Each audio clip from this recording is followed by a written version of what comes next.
Hi, I'm Rick Dior, and that was solo number 12 from the Chet Doboe Funk Drumming Workbook. This is a really, really fun solo. It's one of my favorite ones in the book. It's got a little bit of a Samba feel halfway through it here, as you heard, and it's a little tricky because these stickings on the hi-hat are alternating. I would follow these particular stickings. I don't always follow all of the stickings in the solo, as you've seen, but these, I pretty much do all of them as written. So this first fill here is just a typical fill from back in the 70s and 80s. One producer once said something really funny to me. He said, "Give me a Pat Boone, Debbie Boone." And I was in the booth, and I said, "What does that mean?" Of course, I was about 21 years old in New York. He goes, "You know, Pat Boone, Debbie Boone." So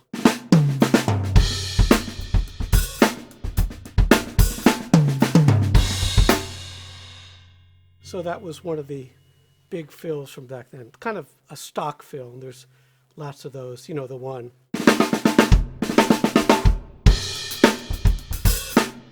J.R. Robinson fill from a Michael Jackson tune, something like that.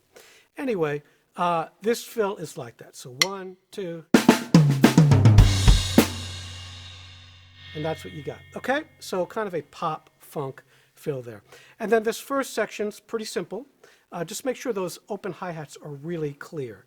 So I'm subdividing this metronome, and I am at the written tempo of 112. 1, 2.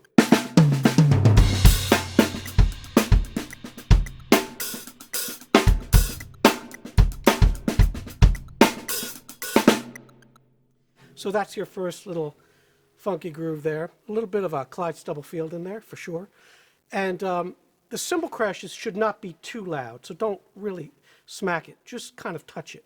And I always use a glancing blow on these cymbal crashes. You never want to, play right into that cymbal. Or you could crack it if you do that. Or, it just sounds too loud, really. It should blend with everything. Now, this next groove is the groove I was talking about, kind of a little samba thing. So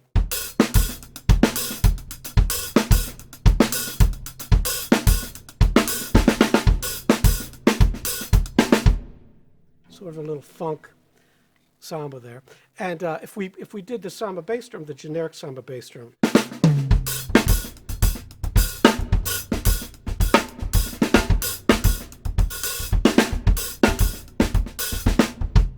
so let's play this for you at tempo.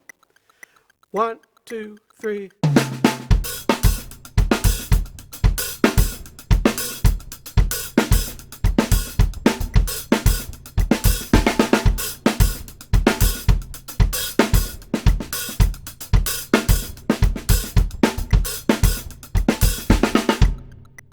All right, and then finally we have this, the last 3 lines of the solo. Those are the trickiest lines. Sort of unexpected snare drum notes where they go. So here's that. 1, 2, 3.